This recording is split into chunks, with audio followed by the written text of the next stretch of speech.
Good evening, ladies and gentlemen. On behalf of Lieutenant General Mark Faulkner, the President and Chief Executive Officer of the Marine Corps Association and Foundation, and Colonel Richard Pitchford, Commanding Officer, Wounded Warrior Regiment, welcome to the 2020 Wounded Warrior Leadership Award Ceremony. At this time, I would like to introduce the Regimental Commanding Officer, Colonel Pitchford, and the Regimental Sergeant Major Parsons. During today's ceremony, we honor the staff, caregivers, and family of our Marine Corps Wounded Warrior Regiment for their exceptional performance during the fiscal year 2019. Without any further delay, I take pleasure in presenting Colonel Pitchford. That's all right. Well, I'm not Colonel Pitchford, but I'm glad to be here anyway. We'll introduce Colonel Pitchford here in 1 second. I think that Vice Admiral Lewis just arrived, so Sergeant Major Terry, if Admiral Lewis gets here, just please escort him in. Well, ladies and gentlemen, good afternoon. It's really a pleasure to be here at our 9th annual Wounded Warrior Award reception. Just 1 second, please. We'll let Admiral Lewis come on in.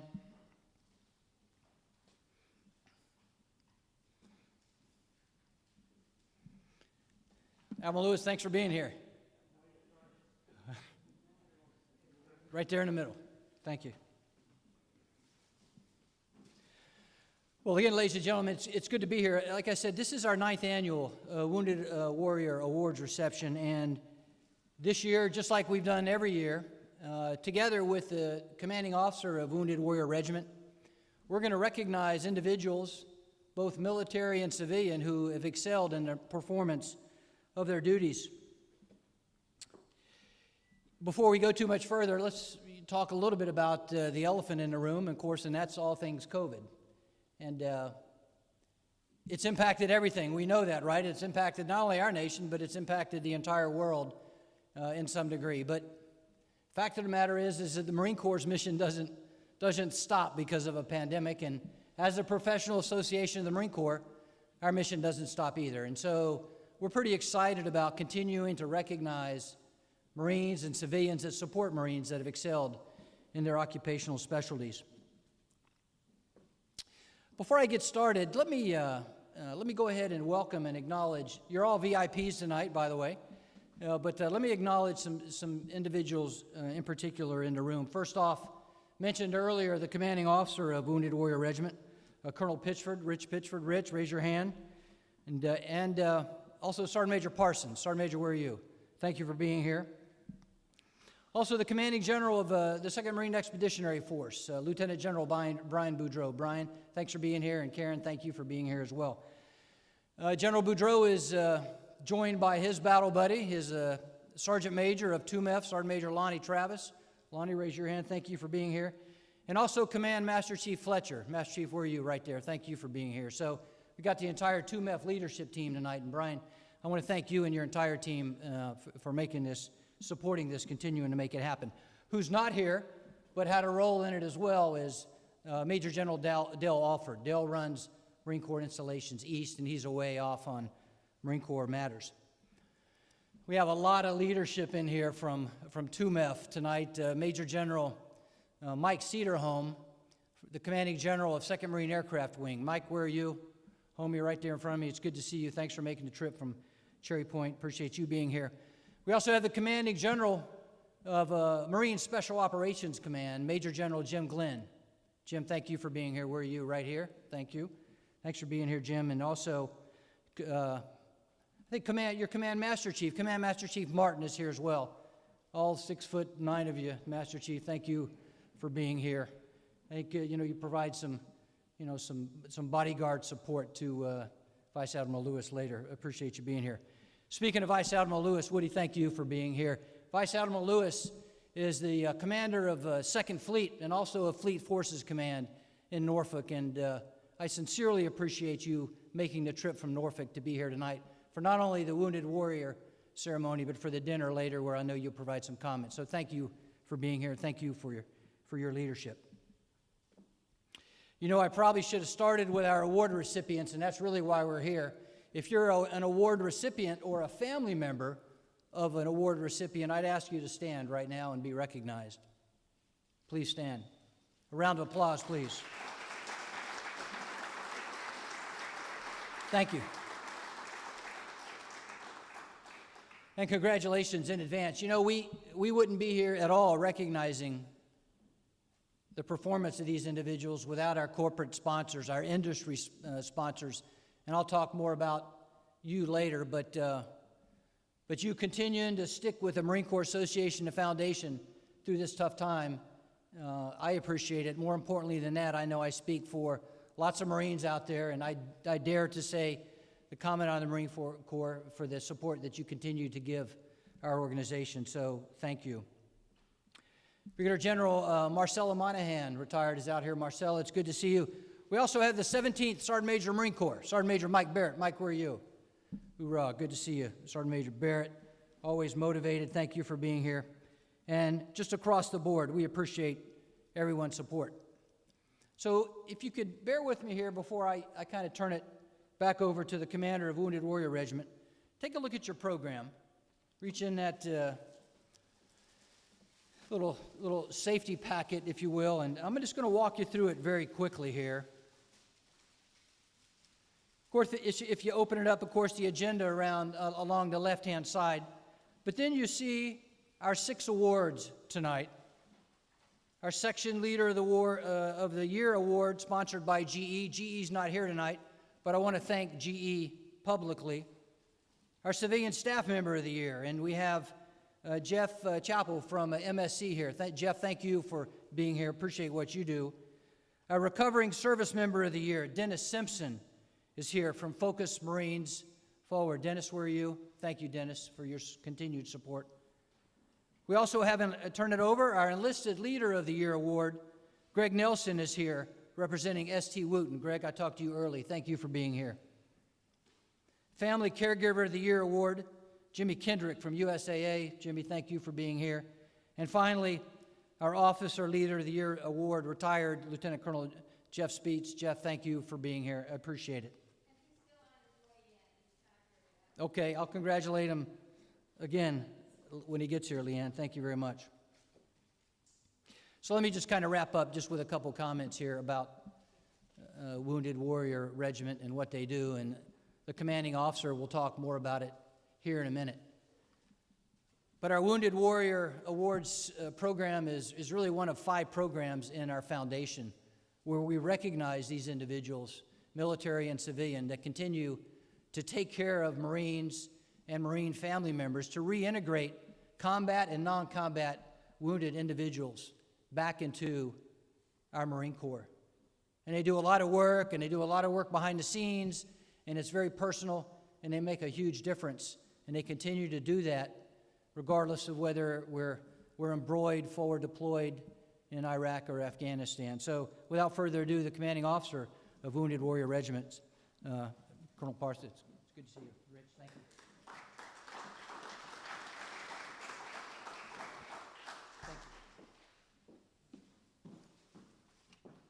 General, thanks for that introduction. I think we threw the narrator, but always great to see you, and thanks for those kind words.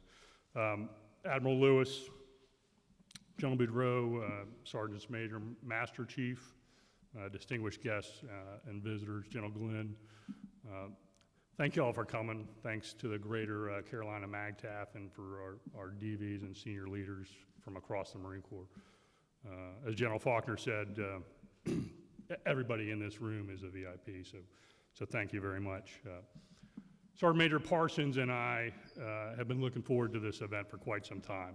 And you can imagine with the COVID environment, it's shifted and morphed, but it's really great to see it finally come to this evening, and it's great to be here aboard Camp Lejeune doing this. We recognize that COVID-19 has presented challenges to all, so we're exceedingly grateful to everybody coming out tonight, and really General Faulkner for the support of the Marine Corps Association. I think first and foremost, we're really lucky and fortunate to be part of the awards program, so thank you for everything the association does for us and all the great people you have working hard on our behalf and allowing us to be recognized tonight. Next, we're grateful for the sponsors. General Faulkner hit them all, but certainly this wouldn't be possible without the great sponsors that we have and contributing to this event. And then really just a final thanks to our great families. The Wounded Warrior Regiment is a large family comprised of dedicated staff, both uniform, civilian, and our families. It's truly a unique unit that has reach across this country, in fact overseas, doing a sacred mission. So understand that as we talk about these specific award recipients tonight, we're really talking about the broader mission of the Wounded Warrior Regiment and the great things all those people do. And our proud winners tonight are just one slice and representation from that. Before we get to passing out these great awards you see behind us, I just wanted to brag a little bit, take some time to talk about the specific award recipients you see here and what they do. Their slice of their bios in front of them, but I think it's helpful perhaps if I try and put some things in perspective, at least from the regimental's view of all the great things they do. So Staff Sergeant Marquita Davis here tonight from our Portsmouth detachment. She's our section leader of the year. So for reference, a section leader for us is kind of like a squad leader. It's the backbone of and heart and soul of what we do. And it's really where the rubber meets the road in helping our recovering service members stay on the right track and get better. Part of our Portsmouth detachment, Staff Sergeant, it's not lost on us what you do up there, and I'm really proud to see you here tonight. I'll move on to another Portsmouth Det alum here, Mr. David McIntyre. He's the only administrator in the detachment in Portsmouth. Retired civilian we're recognizing tonight. But you can imagine all the administrative things that go into tending to a detachment of Marines. He's really a jack of all trades, and he's getting it done every day. So, Mr. McIntyre, thank you for what you do, and it's good to see you here tonight. Staff Sergeant Jose Acosta Garcia, there you are. Talk about doing it all. He's been a section leader. He's our senior enlisted leader of the year. Been a section leader, moved up to platoon sergeant, does a number of other things for Wounded Warrior East right here. And I think we're fortunate if you don't get snagged for recruiting duty or drill instructor duty, we've got you in our ranks for a few more years. So Staff Sergeant, thanks for all you do. First Lieutenant Karen Martin, Company XO from East, right up here up front.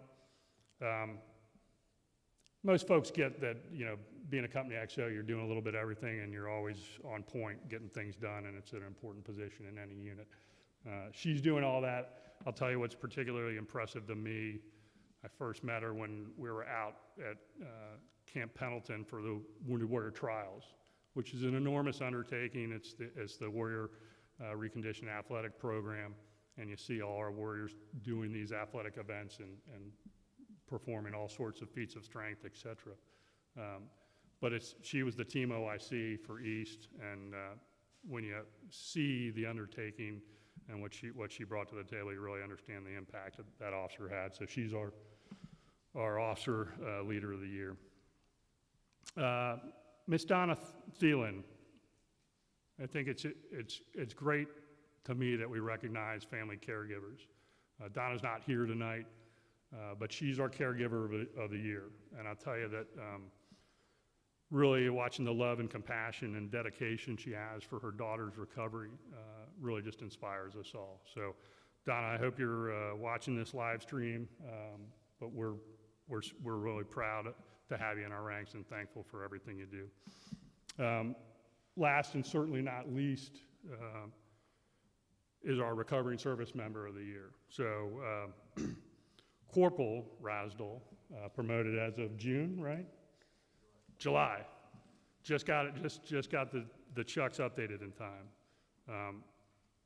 Really proud of this Marine, and you should take the time to read his bio, if I could share with you word for word the award nomination, where it talks about how selfless he is and how even as a recovering service member, all he really wants to do is help everybody else in the unit. when you read that, you can't help but be impacted by the great work he's done. So you really are the reason we all do, all the staff that I just mentioned does what they do. You're our purpose for existence, and we're really proud of you and thankful that you're here tonight and thankful for all you're doing. Thanks, Marine. Okay, I'll wrap up and we can start to acknowledge all these great recipients. But I just wanted to reiterate that we're here tonight as part of an entire team of support in the Wounded Warrior Regiment. When you reflect on the accomplishments of these individuals, understand that they represent the whole team. I kind of reflect on both our command principles and our motto, which is Etiam in Pugno, which is still in the fight, still in the fight.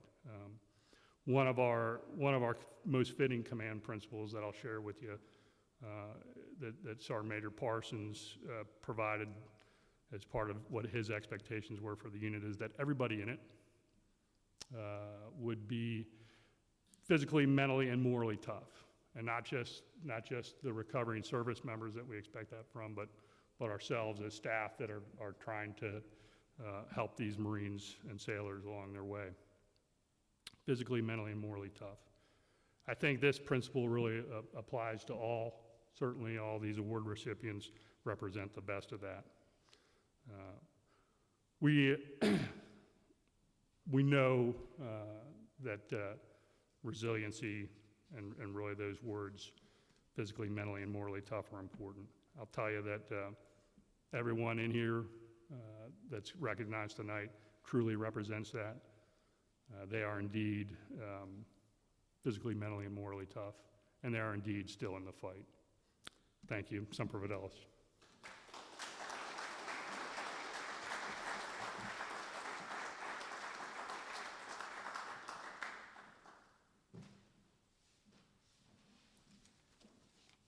Thank you, General Faulkner and Colonel Pritchard.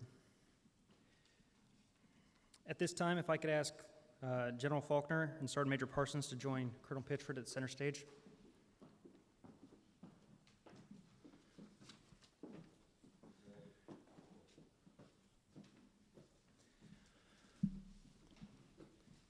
It's a sincere pleasure to recognize the achievements of the Corps' outstanding staff, recovering service member, and caregiver for exemplary performance during fiscal year 2019. The 6 individuals we recognize today are representatives of the countless Marines, sailors, and civilians around the globe that significantly contribute to superior care for recovering wounded, ill, and/or injured service members. At this time, I'll begin by recognizing the sponsor for our first award. The Recovering Service Member Award is sponsored by the Focus Marine Foundation. Focus Marines Foundation assists post-9/11 wounded Marines and Navy corpsmen who are having trouble transitioning from military to civilian life because of their injuries. Their life-changing 7-day workshop and ongoing mentorship provide these veterans with renewed hope, direction, and support so they can move forward and live productive and satisfying lives. I would like to invite Mr. Dennis Simpson to the stage for the award presentation.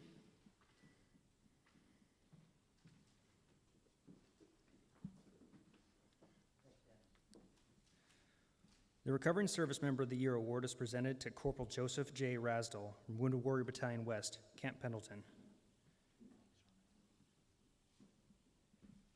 Corporal Rasdell exceeded what is expected of a recovering service member. While staying true to his comprehensive recovery plan, he went above and beyond by serving in a leadership role within the battalion as the Deputy Family Readiness Coordinator. Being assigned to this role, he recruited other recovering service members to participate in and help with the execution of family outreach events. His outstanding achievement exceeds the standards for other recovering service members to follow on a daily basis. Please join me in a round of applause.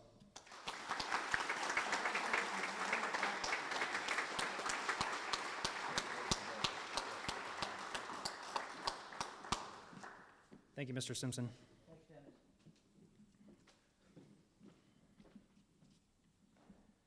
Next is a presentation of the Wounded Warrior Section Leader of the Year Award sponsored by GE Aviation. GE Aviation is a world-leading provider of jet engines, components, and integrated systems for commercial and military aircraft. GE Aviation has a global service network to support these offerings. Unfortunately, their representative was unable to attend. The Wounded Warrior Section Leader of the Year Award is awarded to Staff Sergeant Marquita V. Davis, Wounded Warrior Battalion East, Portsmouth Detachment. She was selected due to her knowledge and skills that directly improved her unit's capabilities while improving the efficiency and success towards the care of the Marines. Please join me in a round of applause.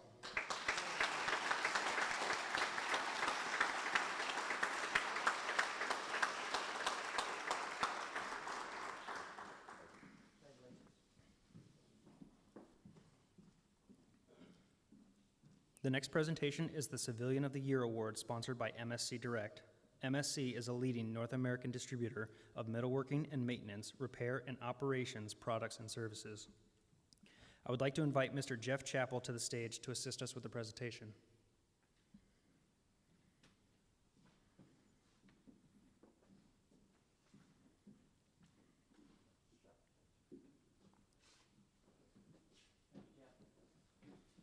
The Civilian of the Year Award is presented to Mr. David McIntyre, Wounded Warrior Battalion East, Portsmouth Detachment. He was selected due to his tireless and devoted care of all administrative matters for the Marines he supports.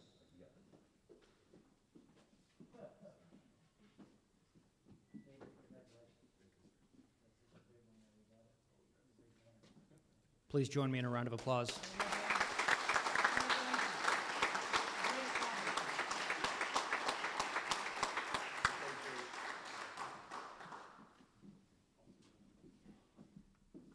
Thank you, Mr. Chappell.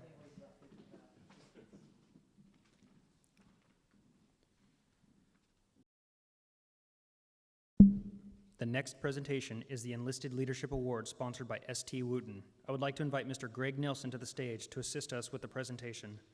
Mr. Nelson is the Vice President of Heavy Highway at St. Wooten Corporation, which provides both construction materials and services from site work and utilities to paving and highways. The Enlisted Leadership Award is presented to Staff Sergeant Jose L. Acosta Garcia, Wounded Warrior Battalion East, out of Camp Lejeune.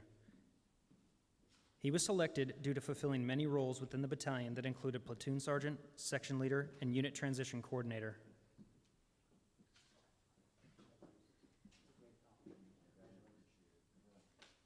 Please join me in a round of applause.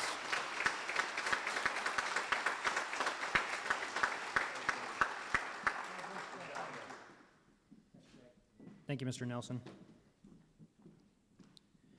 The next presentation is the Officer Leadership Award, sponsored by Raytheon Technologies. I would like to invite Lieutenant Colonel Jeff Speets, USMC retired, to the stage to assist us with the presentation. Raytheon Technologies is honored to support the United States Marine Corps wounded warriors and disabled veterans through programs that help them flourish in their careers, their education, and their family lives. We remain an active supporter of the Marine Corps Wounded Warrior Regiment, the Quantico Injured Military Sportsmen Association, and the Wounded Warrior Combat Cyber Academy. Raytheon Technologies is a leading provider of precision munitions, state-of-the-art electronics, mission control systems integration, and other capabilities in areas of sensing, effects, and command, control, communications, and intelligence services, as well as a broad range of mission support. Unfortunately, Lieutenant Colonel Speets was not able to join us. The Officer Leadership Award is presented to First Lieutenant Karen V. Martin, Wounded Warrior Battalion East, out of Camp Lejeune, North Carolina. She was selected due to her exceptional leadership as the company executive officer and also the officer in charge of the 2019 Marine Corps trials. Please join me in a round of applause.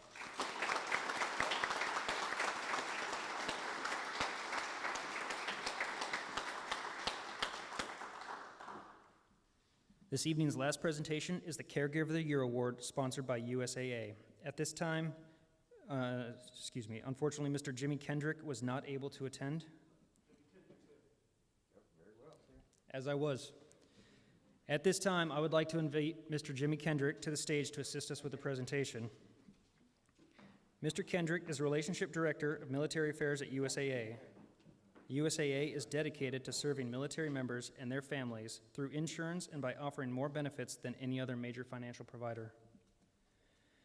The Caregiver of the Year Award is presented to Mrs. Donna Thielen, Wounded Warrior Battalion East. She was selected due to her unwavering care for her daughter while she went through challenging medical care, while also providing support for her granddaughter. Unfortunately, Mrs. Thielen was unable to attend. Please join me in a round of applause.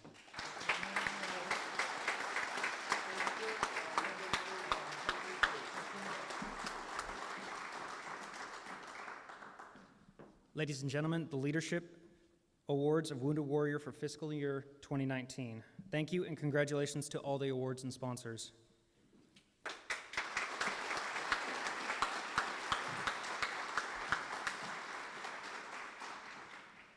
It's my pleasure to reintroduce Lieutenant General Mark Faulkner, President and CEO of the Marine Corps Association and Foundation. Wow. How about a round of applause for the award recipients?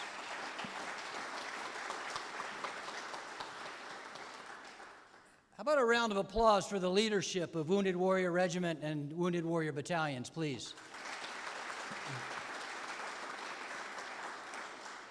So just a couple final wrap-up comments. Again, I want to thank our industry partners that supported these awards, but not only them, but really going back to the program, you can look on the back, look at all those industry corporate sponsors that are down that right-hand side. I want to thank all of you for continuing to support us, KSA Integration and everyone else associated with us. Thank you very much. Most of you are going to be going next door for our dinner here, and we're on time. We'll probably start right around 1800. What I would ask you to do is, when you're out in the lobby enjoying a drink or whatever the case may be, social distancing, everything associated with that. You know, our number one priority is really your safety. So we're doing this thing right. Please, we'll continue to do that as we go through. Finally, I want to thank all of you for being here. Thank you for your continued support of our Marines and civilians and Wounded Warrior Regiment. Thank you very much.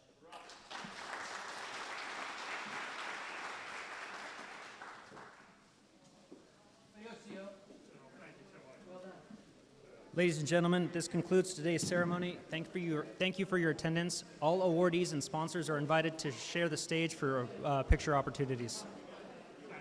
Sir.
Gentlemen.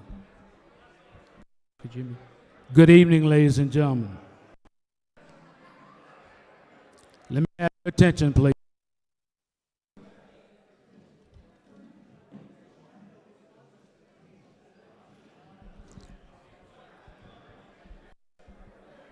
Good evening, ladies and gentlemen. And welcome to the 2020 Marine Corps and Foundation Professional Dinner here aboard good old Camp Lejeune. Retired Sergeant Major Adam Terry, the area representative for the Marine Corps Association and Foundation.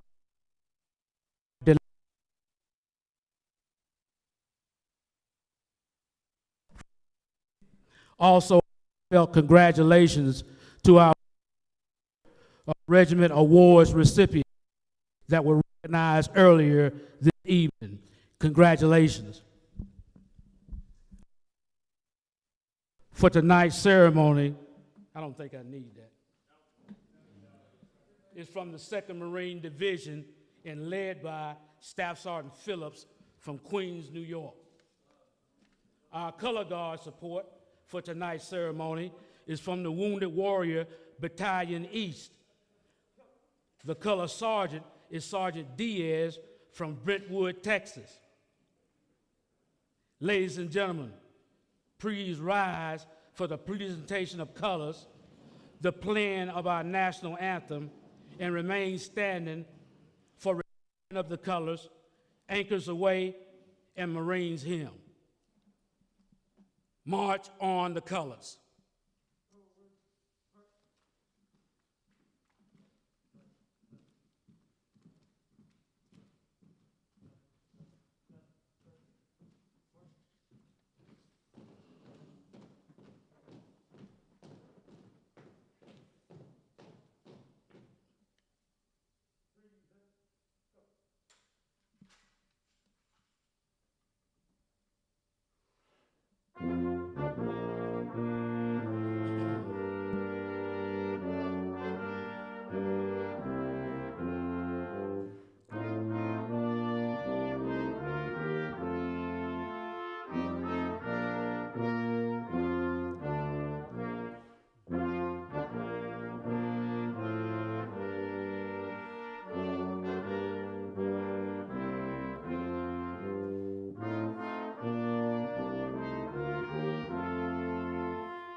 Retire the colors.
Please be seated.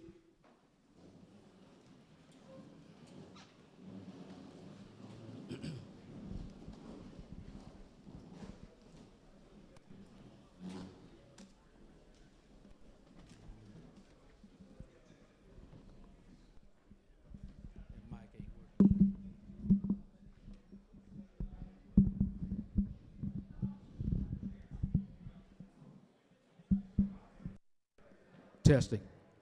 Ladies and gentlemen, the President and CEO of the Marine Corps Association and Foundation, Lieutenant General Mark Faulkner. Mike. Okay, well, good evening. Can you hear me? Oh, Sergeant Major Terry's over here mugging this microphone here, so. Well, thanks Sergeant Major Terry. Another round of applause for our quintet from the 2nd Marine Division Band and our color guard from Wounded Warrior Battalion East. Ladies and gentlemen, it is good to be here. You know, we do about 15, 16 of these events a year, really around the world. And they range in size from anywhere to 600, 700 Marines and guests to our smallest is usually around 200, 250 Marines and others. And the last one we did was our West Coast dinner in California in February, where we had a huge turnout. Matter of fact, Admiral Lewis, your fellow fleet commander out of San Diego, was our guest speaker for that one. But I'll tell you, you know, this pandemic is real, right? I mean, it's not fake news. Now, there's different opinions in terms of the seriousness of it, but it doesn't matter. And my point is not to talk politics, but my point is that we're taking it serious. But as I commented earlier in the Wounded Warrior Awards, just like, you know, the mission of the Marine Corps doesn't stop for a pandemic, nor does the professional association that supports the Marine Corps and recognizes Marines and focuses on professional development. So that's a lot of words to just tell you that we're happy to be here, and we're happy you're here as well. So a round of applause for you, please.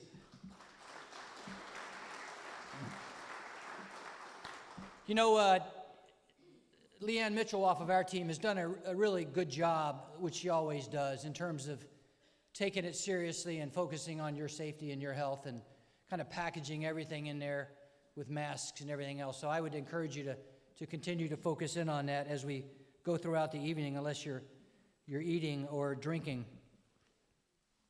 You're all special guests tonight, and again, normally, you know, about 250, 300 for our Camp Lejeune dinner, which we thoroughly enjoy.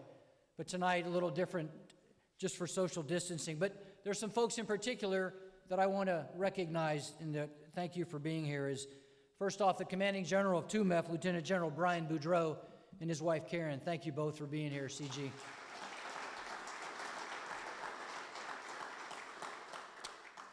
General Boudreau's battle buddy, Sergeant Major Lonnie Travis. Sergeant Major, where are you? Thank you for being here, right there in the middle. Thank you, Lonnie, for being here. As well as the Command Master Chief from 2MEF. Where are you, Command Master Chief Fletcher? Thank you for being here. General Boudreau has his 2nd Marine Aircraft Wing Commander here tonight from live and in charge from Cherry Point.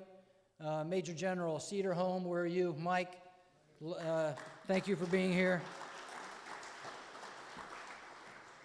It doesn't necessarily work for the CG at 2MEF, but they share a pretty close working relationship, and that's the Commanding General of Marine Special Operations Command, Jim Glenn. Major General Glenn, thank you, Glenn, Jim, for being here. We've got General Boudreau's deputy and the Commanding General of 2nd Marine Expeditionary Brigade, Brigadier General Dave Odom is here. Dave, thank you for being here. And Brigadier General Marcella Monahan is here. Marcella, thank you for being here. We also have the 17th Sergeant Major of the Marine Corps, Sergeant Major Mike Barrett. Where are you, Mike? Back in the back. Good to see you. Thank you. You know, a special welcome to our industry corporate sponsors for A, being here, but B, continuing to support us through this very tough time.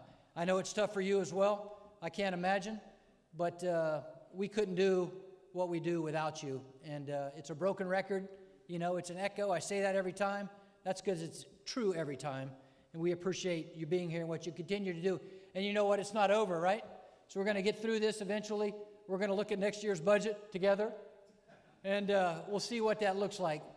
But on a serious note, I want to continue to thank you and for what you do for Marines. A couple final welcomes. Welcome to my buddy here, Steve Scarborough. Steve is a CPA out in town here in Jacksonville. We grew up together, and one of the reasons that he's at this table, not only so he can buy me a beer later, but his daughter is a Lieutenant JG in the Navy, and she's stationed in Norfolk. She's on the USS Baton. She just got back from a 9-month deployment on the USS Lady Goff we were talking to Admiral Lewis about earlier. And I thought it was appropriate that Steve gets to sit next to his daughter's big boss, big boss, especially since we're streaming this thing and it's going to be on Facebook, every other little piece of social media you can do. And just a final little tidbit here is that his daughter, Lieutenant J.G. Emily Scarborough, is getting married in a month. And so during the discussion, the question was asked of the second fleet commander whether or not the Lieutenant J.G. asked permission to get married. And I understand she has to do that in writing and in triplicate, and you know, that one didn't go over very well, did it? She's not going to appreciate that either, but Steve, on a serious note, it's good for you to be here. And speaking of that, I'll tell you, it's really a big deal, especially these days with what's going on with our commandant and his close working relationship with the Chief of Naval Operations, what he's doing in his planning guidance and force design, what the CNO is doing to actually get Vice Admiral Lewis from 2nd Fleet to be here. So, Admiral Lewis, thank you for making the trip down. I can't imagine what your schedule looks like, but the fact that you came down to speak tonight not only speaks volume for what you think of Marines, but speaks volume to the relationship that you have with General Boudreaux and all the Marines and sailors of 2nd Marine Expeditionary Force. So, on a personal note, thank you very much, Admiral Lewis. Okay, indulge me here if you could. Take a look at your program. A couple more comments here, and then I'll wrap up and we'll have some chow. So take a look at that program. Open it up if you would. Of course, you see Admiral Lewis's bio there. The agenda for this evening, a small change is after chow, I'm going to introduce the Commanding General of 2MEF, and he's going to introduce our guest speaker. But turn it over on the back. That's really what I wanted to show you. Look at those 33 industry sponsors. And I want to thank all of you. A lot of you are here represented tonight. You do business in the eastern North Carolina area. Some of you, such as Jeff Davis over here, do business in the Camp Lejeune, Jacksonville, coastal Carolina area. I want to thank you for being here as well, Jeff Clark, excuse me. But for all of you industry partners, I want to thank you for what you continue to do for us. Okay, with that, I'd ask the chaplain to join me and say blessing, and then we'll have some food. Chaplain?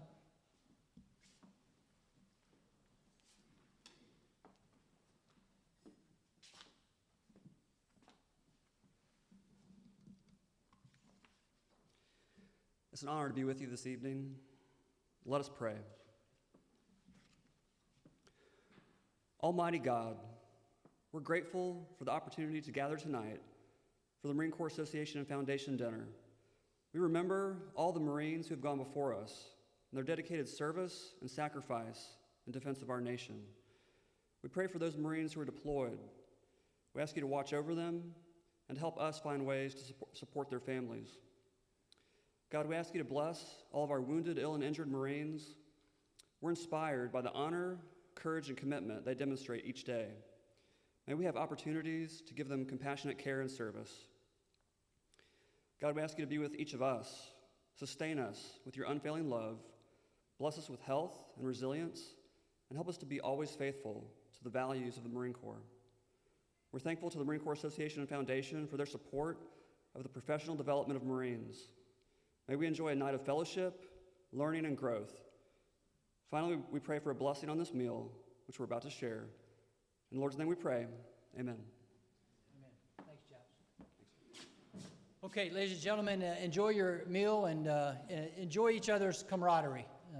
Have a great evening. Thank you.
We're going to do this. Let's just do it safely, and let's bring it together, and let's take care of professional development because it's important to Marines.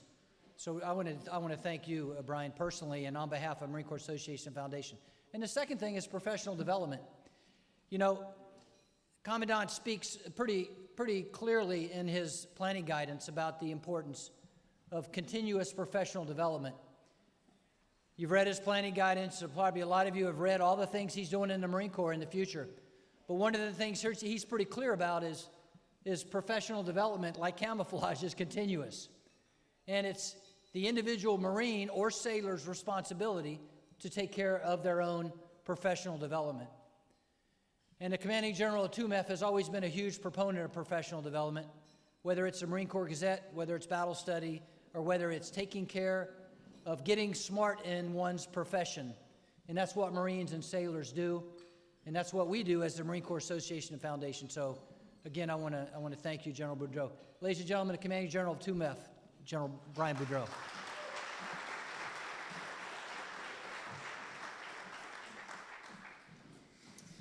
Well, good evening, everybody, and thanks for coming.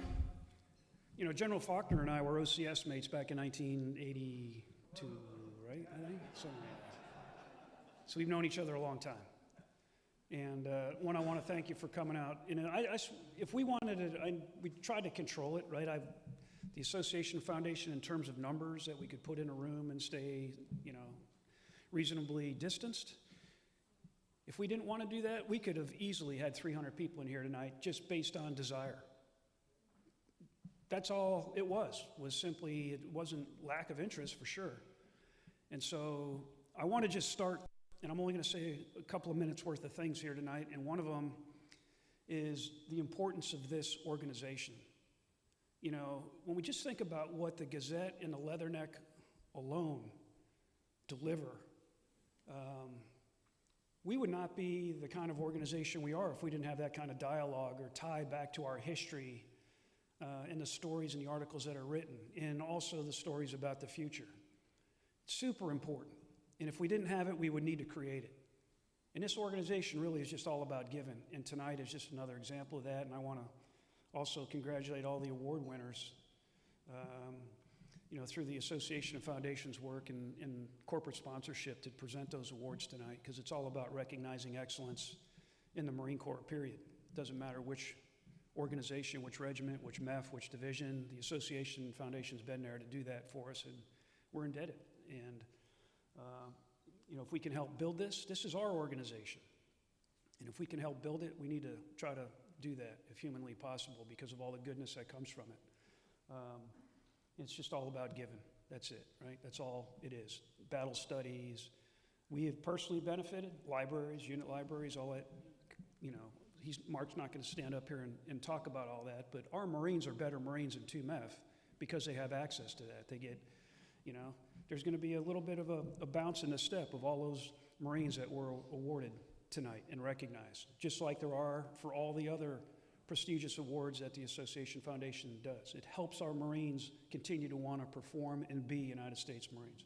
So Mark, thanks to what the Association Foundation does to recognize the award winners tonight and throughout the year of those 15 or 16 different dinners, Intel, Com, you know, ground awards, etc. All very much appreciated, and 2MEF Marines are recipients of those awards. So we're very proud of what they do and what they deliver.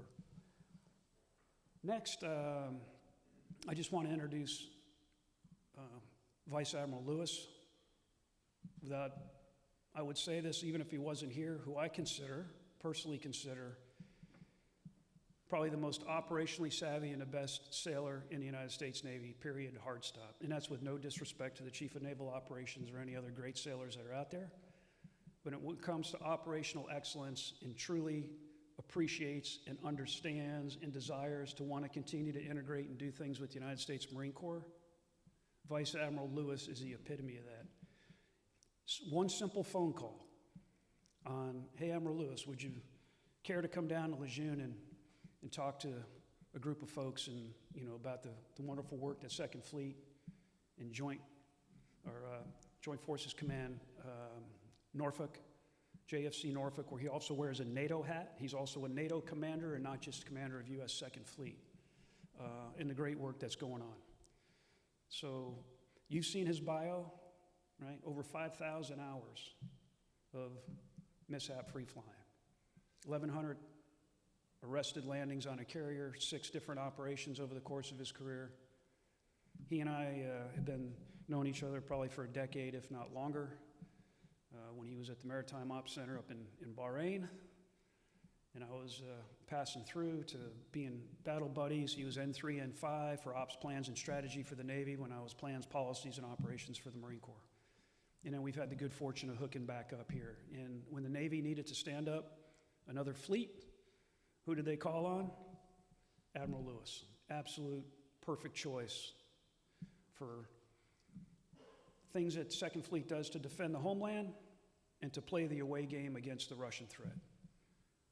So the other thing you're not going to read in his bio, though, is just the raw leadership of Admiral Lewis, who is as humble as the day is long,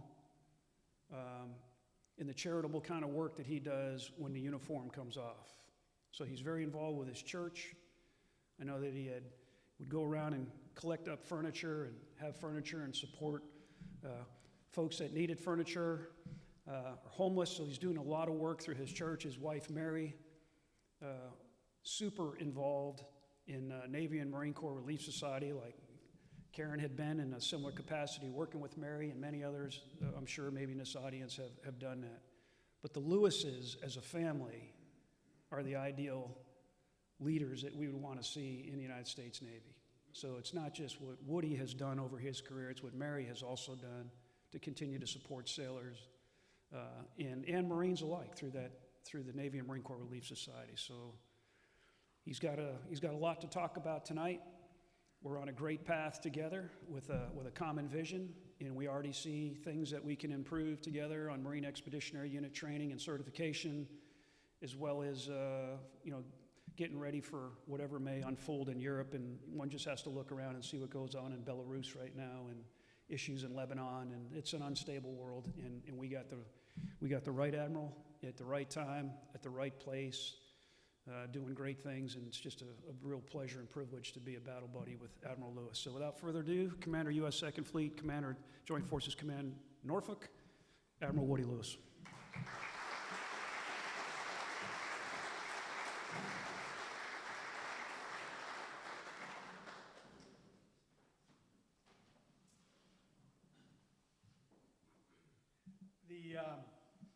Thanks, Brian. That introduction was actually humbling in itself. Really, I don't know what to say, frankly. But it's really a pleasure to be here. I woke up about 4 o'clock this morning. I usually wake up around 5, but I woke up around 4 o'clock this morning, and I reread some of General Mattis's book, Call Sign Chaos. Who's read that book? Raise your hand. Okay, good, because I got some questions later. But there's some really good lessons in there. And the one I think about, in the direct leadership section of the book, the first part, is the one in which is most powerful in what we do day to day, regardless of your rank. Those basic leadership qualities that you learn as Marines, that smart sailors learn as smart sailors, and they apply them throughout their time in the military and throughout their time in life. And the 3 C's that General Mattis talks about: competence, caring, and conviction are something that will carry you through any challenge that you have. What I'm not going to talk about tonight is COVID. I'm tired of talking about COVID. We're going to fight our way through COVID. It's a risk that we can handle very well. And this is a testament to do it. And Brian and Mark Faulkner, thanks for doing this. because, you know, it's good to kind of stare it down in the face. Once again, thank you. It's good. It's great to see everybody. Karen, it's great to see you. Most of you probably do not know that at the end of 2019, General Boudreaux gave the keynote address at the U.S. 2nd Fleet's and Joint Force Command Norfolk's first ever dining out. And so the Mr. Vice was my Royal Navy 2-star. And Brian came up to the Cavalier Hotel and gave a, it's a tough act to follow, but it was really a pleasure to have you up there, and it was fantastic and much appreciated. General Faulkner, thanks for asking me to be here tonight. You know, we go a little ways back as well, about almost as far as Brian and I do. It's really, truly an honor. And most especially, thanks to all the Marines, active, retired, and veterans here tonight, and to your families for hosting me and allowing me to share this evening with you. A quick administrative note before I begin. When I finish speaking in a few minutes, I already mentioned this, I want to hear from you. What is on your mind? What problems do you face? How can I help? And when I'm speaking, please think about Is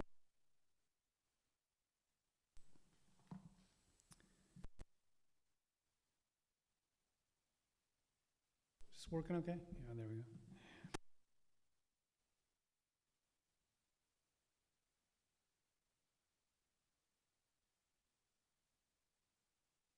Past 2 years to closer integrate with our Marine counterparts, specifically 2MEF.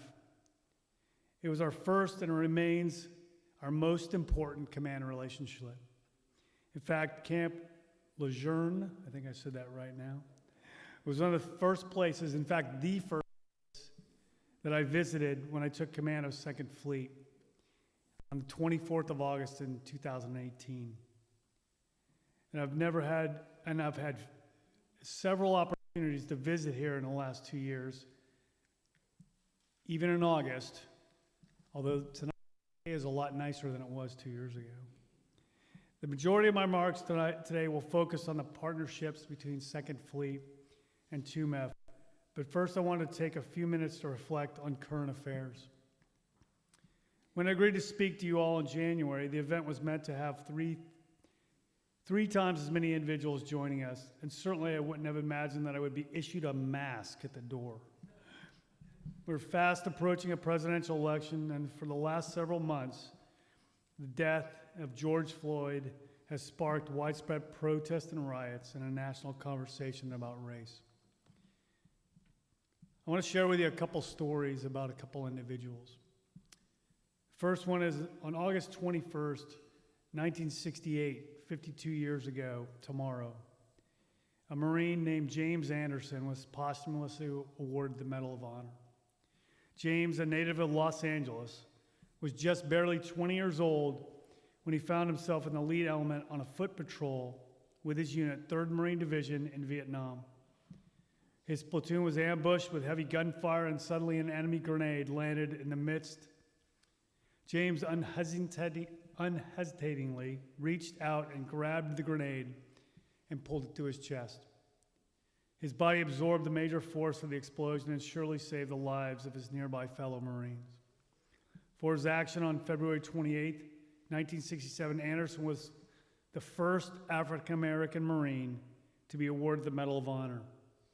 Although certainly not the first to show bravery or heroism in combat, but this recognition was significant for the times.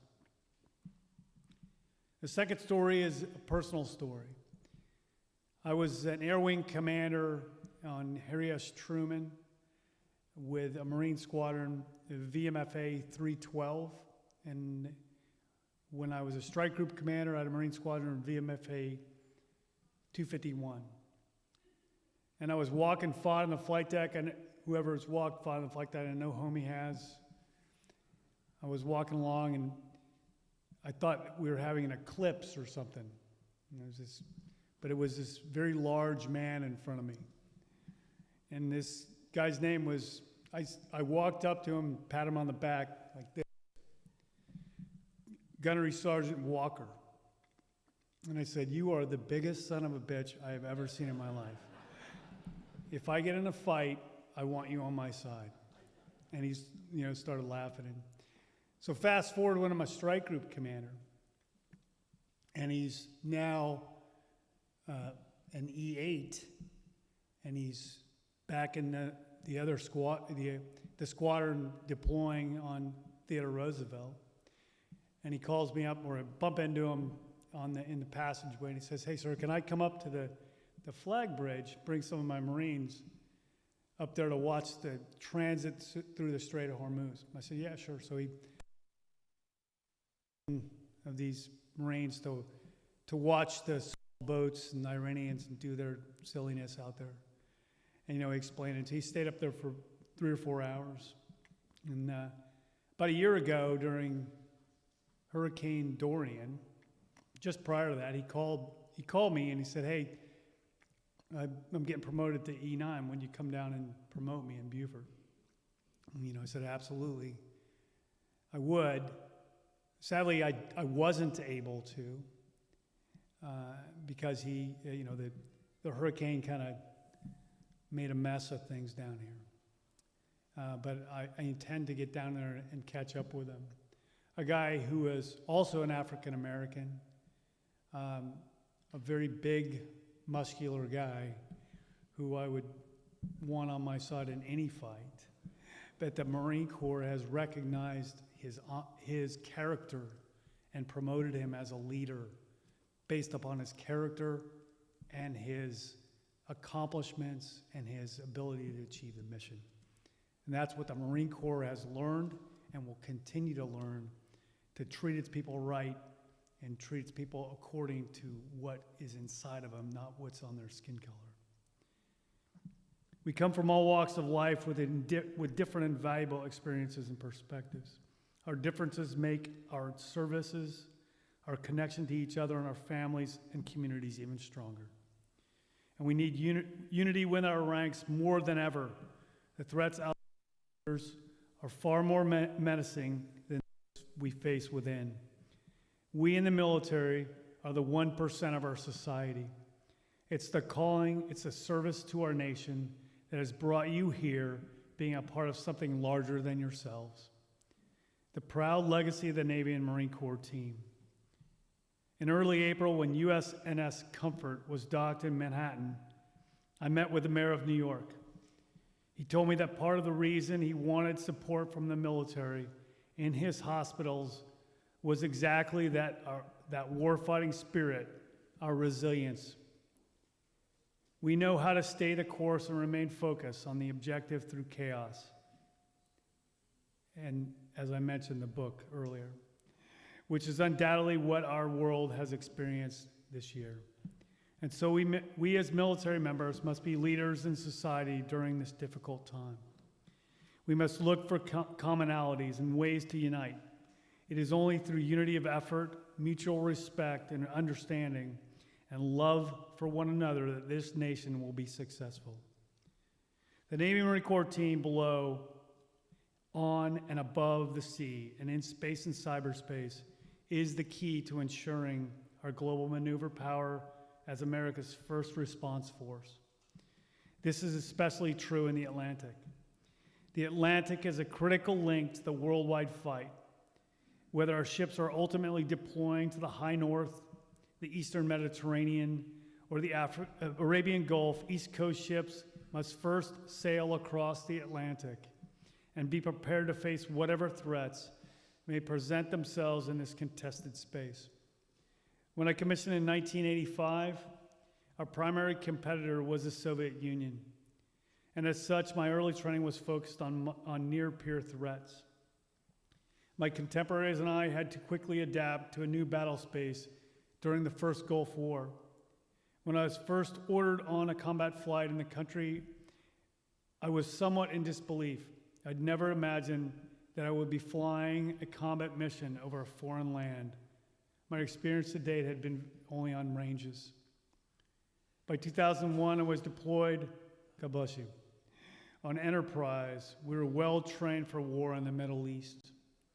So when I felt the Enterprise, which at the time was headed home after a full deployment, changing course to head back to CENTCOM, I knew what lay ahead.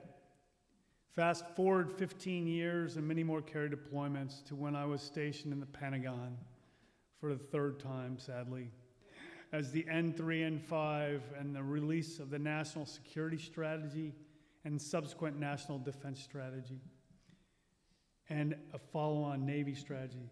The message was clear: we would need to pivot again. So for the remainder of my time at the Pentagon, I fought for deployments for our strike groups to be in support of the National Defense Strategy, and therefore in support of our fight to win great power competition. Second Fleet was reestablished 2 years ago with external threats in mind, following the release of 2018 NDS that labeled China and Russia our competitors, and recognizing that great power competition was yet again returning to our globe. Specifically, Second Fleet is focused on the way in which great power competition is manifested in the maritime, primarily in the Atlantic and the Arctic, and with our competitors Russia and China. And as I alluded to earlier, I designed the fleet with naval integration in mind. One of our very first staff members at Second Fleet was a Marine Corps major. Today we have 8 Marines on our Second Fleet headquarters staff, and we need more. So I'm recruiting tonight. We work closely with Second MEF to train forces and operate forward. Second Fleet is now fully operational with clear strategic guidance from the aforementioned documents and the recently published Navy Strategy Commandant's Plan and Guidance and our CNO's Design 2.0. We are focused on security and stability in the region. My job as the commander of Second Fleet is precisely in line with these concepts and strategies to develop and dynamically employ maritime forces ready to fight across multiple domains in the Atlantic and the Arctic. Since our establishment, we have been moving rapidly to build our capability and capacity through partnerships, training, and operations, many of which have been hand in hand with the Marine Corps. The MUSE sea-based forward presence, expeditionary nature, combined arms integration, and interoperability with joint, combined, and special operations forces is critical in this fight. So Second Fleet has been around now for almost exactly 2 years. You might be asking, what is it that we are doing to meet our objectives? In June of last year, Second Fleet led Exercise Baltic operations on behalf of Naval Forces Europe, marking it the first time the fleet operated in the European theater since its reestablishment, leveraging increased lethality, interoperability, and integrated warfighting capability with regional allies and partners. The 2nd Marine Expeditionary Force Information Group was a key player in the exercise, and Marine Corps General Stephen Neary serves as a task group commander. Under General Neary's watch, we successfully employed an integrated Navy Marine Corps command and control framework, incorporating our NATO partners for the first time. In that showcase the benefits we bring to a theater commander by creating a blended staff of sailors and Marines and operating as one integrated organization. This past February, approximately 30 Second Fleet staff deployed right here to Camp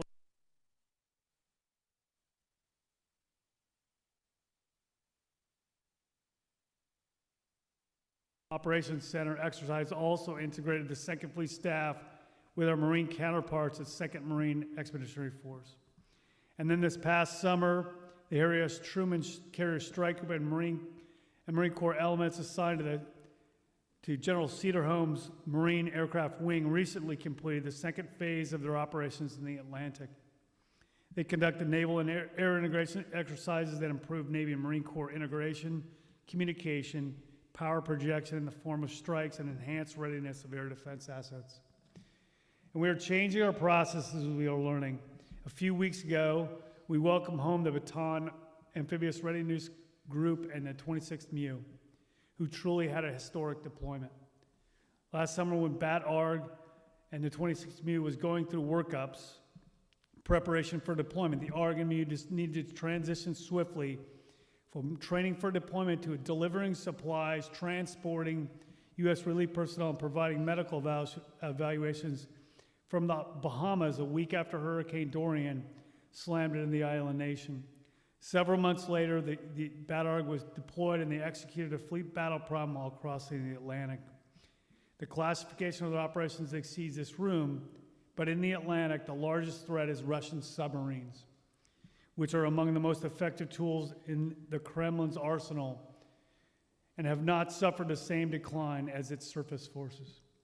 We have seen a surge in undersea activity from the Russian Federation Navy that we haven't seen in a long time. Russia has continued to put resources into their undersea domain. It's an asymmetric way of challenging the West and the NATO alliance, and they've done quite well. BADARG farther away across the Atlantic and was ordered straight into the Arabian Gulf as a deterrent amidst increased tensions with Iran earlier this year following the rightful killing of General Soleimani. The ARG-MU was ordered to be stationed inside the Arabian Gulf, with the Ike Strike Group taking the position outside the contact layer. One change we will carry forward to the training of the EWO ARG and 24th MU is the level to which an ARG-MU is expected to perform on deployment. Brian and I talked about this earlier. The Baton ARG and the 26th MU was not trained for the mission they conducted. And while they did a stupendous job, it is imperative that we set the next group up for success. Increasingly, the lethality of the ARG and MU will increase the flexibility for theater commanders once the ships are on station. BADARG remains sharp through deployment, embodying the Marine virtues of improvising, adapting, and overcoming. Even conducting sustainment training on the Saudi Arabian islands of Karen and Kirin Islands in April.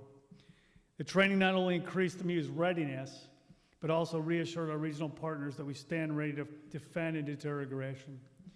To quote Colonel Hall, the 26th MU commander, this deployment presented unique challenges, but the Navy Marine Corps team prevailed and incessantly provided our fleet commanders with a responsive, sea-based Marine Air-Ground Task Force, even during the global novel whatever we call this thing.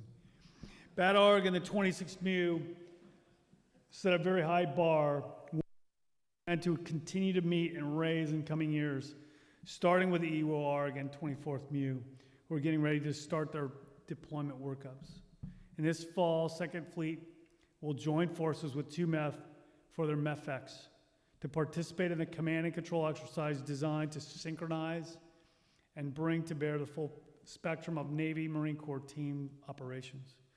Participating in this exercise will ensure the 2nd MEF and 2nd Fleet remain ready to provide the naval service with an experienced staff capable of integrating with international allies and partner nations in a combined joint task force charged with accomplishing a wide range of military operations. Next spring, 2nd Fleet will be assessed for our first ever Maritime Operations Center certification, and I know participating in MEFX will prepare us to undergo the evaluation. We are constantly learning and must learn from one another whenever possible. Thank you again for the opportunity to speak with you tonight and share a few thoughts.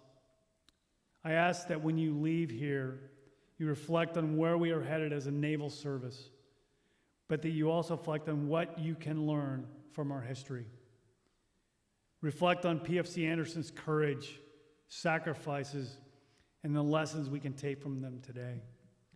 This is a timeless story, most worthy of sharing now, more than ever, as a reminder that our core values of honor, courage, and commitment are much more than just words, but backed up by deed and act. I know that all of you embody these values. Only a few months ago, troops from around the country sprang into action in New York City to take upon themselves physical risks to help their fellow Americans. Thank you for that. And so I know we will weather the storm together like we always have done in the past. I know we will come out stronger, more deadly, and ready to defend the land and people we love. We will make sure of it. a strong network and community of family members, veteran service organizations, and retirees like you here at Camp Lejeune is exactly what it takes to make the mission work. We at Second Fleet are honored to be a part of your team. Thank you, God bless, and I look forward to hearing any questions. Thank you.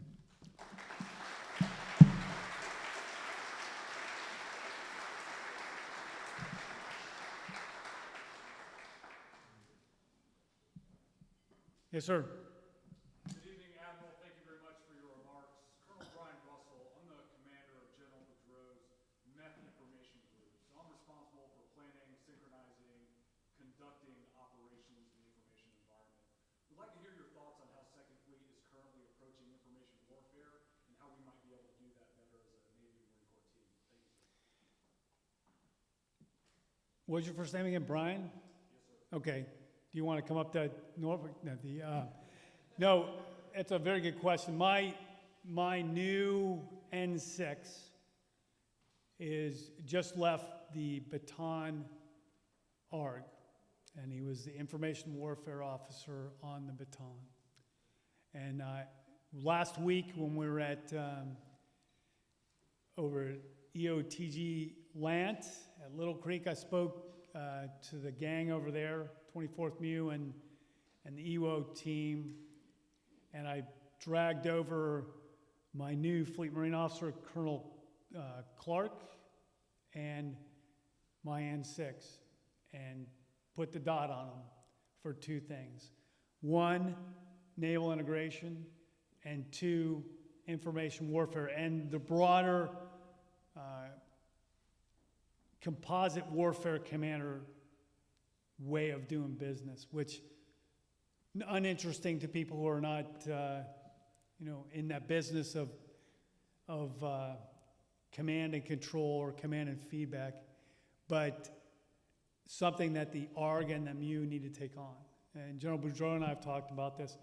What I envision, what we both envision, is in the EWO or in the 24th MU, the ACE commander will be the strike warfare commander under the CWC construct. And the combined capability in information warfare with what we can tap into it here at the MiG, which is considerable, to make that warfare area much more. The future of the fight is in the non-kinetic realm, it's in the information realm, it's even in the non-lethal realm. And that's where we really have got to make inroads, and something that's super important. Just to be very specific about what we need to be doing with this workup with EWO and 24th MU is, normally when we do these composite exercises before deployment, we do it with a carrier striker, we do in 3 phases. We do a mission phase, we do a theater phase, and then we do a maneuver phase. In the ARG and MU, we do a mission phase and a theater phase. We've got to do a maneuver phase, because that's where the real integration with the MU and the ARG ships go. We're not just traveling around delivering Marines places. It's a fighting element of the fleet at sea. That is something that we have got to get back to. I mean, I will unapologetically say that time and again because I think it's very important. What else? I love questions. Yes, sir.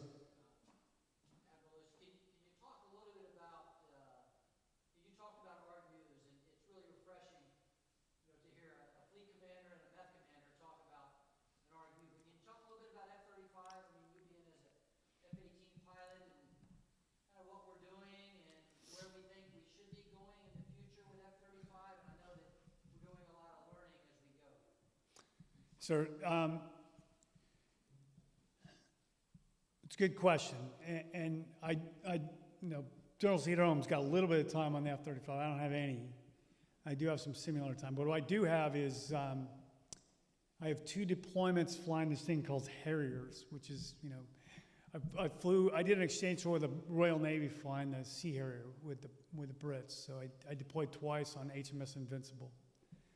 And so the way the Brits operate is pretty similar to the way the U.S. Navy aircraft carrier operates. It's not how we've operated with big deck amphibs, with Harriers. You know, it's been more of an expeditionary type of mindset.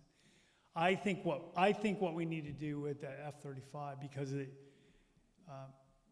because of the capability that it has, and it is a contact layer asset. It is a battle manager. I mean, the sensor package on an F-35 is eye-watering, and it's a first day of the fight platform, and we've got to be able to operate them from outside the bubble to the edge of the bubble and open it up so we can, you know, wreak some havoc on people inside the bubble. And so what that means from an F-35, from an F-35B standpoint and the Marine Corps is,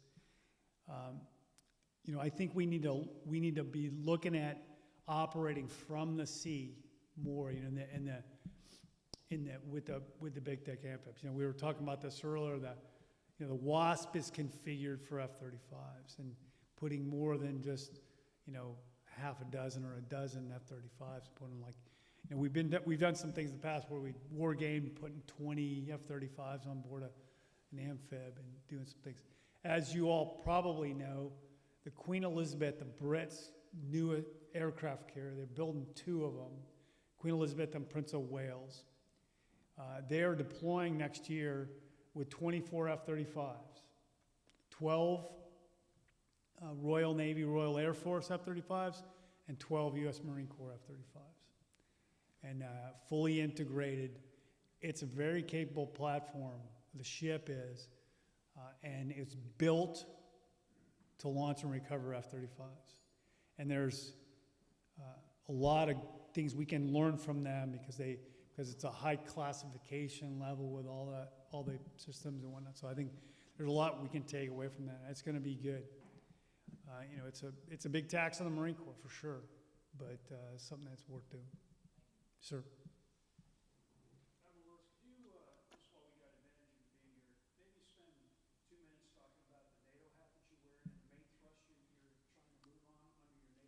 Sure.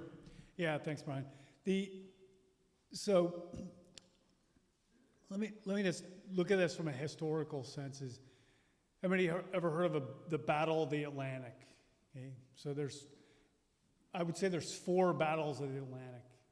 First one was the First World War, German U-boats against Allied shipping, mainly in the continent, you know, as they were entering the continent. World War II, the Second Battle of the Atlantic, more U-boats, more cable units, big wolf packs doing bad things against Lend-Lease, where we were supporting the U.S., the massive machine that the U.S. is, to resupply the continent. Third Battle of the Atlantic, the Cold War. Really, a Cold War, but a deterrence type of thing. We're into this 4th Battle of the Atlantic now. At the end of the Cold War, we took kind of a peace dividend and started opening up the battle space between, across the Atlantic. And we thought of it as a benign environment. Well, it's not a benign environment. It never was, and it is definitely not now. So what my role is in NATO, so NATO has 3 joint force commands. So kind of the equivalent within NATO of a combatant command. There's one in Naples, Italy, one in Brunson, Holland, and now JFC Norfolk in Norfolk, Virginia, which my area of responsibility is the entire Atlantic, up into the high north and the Arctic. And so as a joint force commander under Supreme Allied Commander Europe, General U.S. Air Force officer. I work directly for him, but my responsibility is for coordination, command, and fighting the fight in the Atlantic.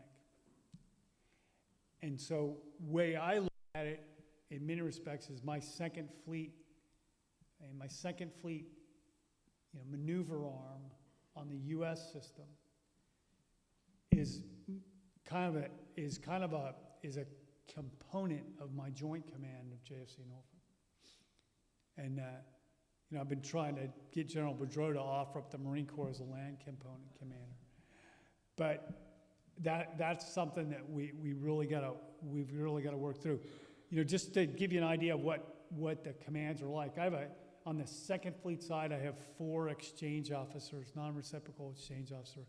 I have a Canadian 2-star, a Norwegian commander, a Royal Navy commander, and a French captain. And there's reasons for that if you think about it.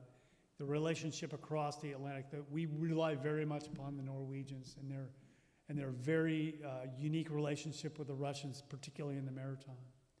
And then the French and the Brits are Atlanticist and powerful navies, very much historically powerful, but very, there are nuclear powers and some other things. And then, of course, the Canadians, the intent being to pull the continent together. In my Joint Force Command Norfolk hat, I've got a deputy commander who's a Brit 2-star, and then I've got a plans officer who's French, a Norwegian ops officer, a Danish 146 type, support, and then a chief of staff who's German, alternating Spanish. If you've never served any time with NATO, and I know General Boudreau has, but if you've never served any time with NATO, don't believe what you read in the newspapers. The contribution to NATO, the political side, that's another whole conversation. But if you talk about the military arm of NATO, these are brilliant naval officers, brilliant military officers, strategists, tacticians. They're very good at the business. And they are every bit as tough and war-fighting, knife in the teeth as U.S. Marines are. The U.S. Marine Corps is well integrated with the Royal Marines. And they're fighters. I've got a Norwegian staff officer who's a special forces guy who I would pair up against Tim Szymanski, who's a good mate of mine down in SOCOM. And they're real. You never want to go into a fight without being with. If you're going into a fight, you want the Vikings with you. So you want the Norwegians, the Swedes, the Finns, the Danes, because they love fighting, and they're good at it. So, and I'm serious about that. Anything else? All right. Thanks, Mark.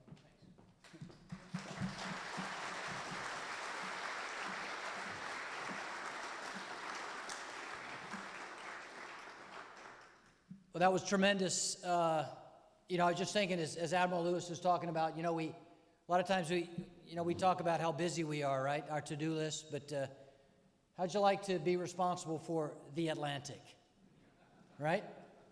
Is it going to keep you up at night? But Admiral Lewis, again, broken record here, sound like General Boudreau, but thank you. Thank you for what you do. And, I've had 6 tours coming through Camp Lejeune and the Carolina MAGTF, and I tell you, there's a lot of tremendous general officers have commanded this MEF and have gone on to do great things, and certainly a lot of talented flag officers have been through Norfolk, but I've never seen the relationship any stronger, and I get to see it in my current position. Not only do we publish the Gazette, the Commandant wrote about it in June when he talked about Case for Change, which you may have seen in the June Gazette. He talked about the Marine Corps and our role as a naval force in readiness and where we have to go in the future to deal with not only China and the PRC, but all the threats that they were talking about in Russia. That, quite frankly, Admiral Lewis has wrote, pretty boldly about the Russian submarine threat in an unclassified manner, but pretty pointedly. So I just want to tell you, for everyone here, you're in great hands in terms of the Navy-Marine Corps relationship, and you don't have to hear it from me. You can hear it from the CNO and the Commandant. But it's pretty good, and it should make us sleep well at night. So I want to thank you both. Thank you for your leadership and for being here tonight. Okay, so let me wrap up tonight. It's been a great night, and let me do some final thank yous. And I thanked our guests of honor, but I also want to thank the staff here at Marston Pavilion. They've done a tremendous job, and the food was good, and they went to some extra precautions to make sure that they did it the right way. A lot of leadership from across 2MEF here. We talked about that, but also from Marine Corps Base Camp Lejeune. So I want to thank you for that. And really, industry and corporate sponsors and all of you. General Boudreau talked about it earlier. We recognized 6 Marines and civilians who excelled in Wounded Warrior Regiment earlier, and the Wounded Warrior Regiment commanding officer and sergeant major is here with us tonight.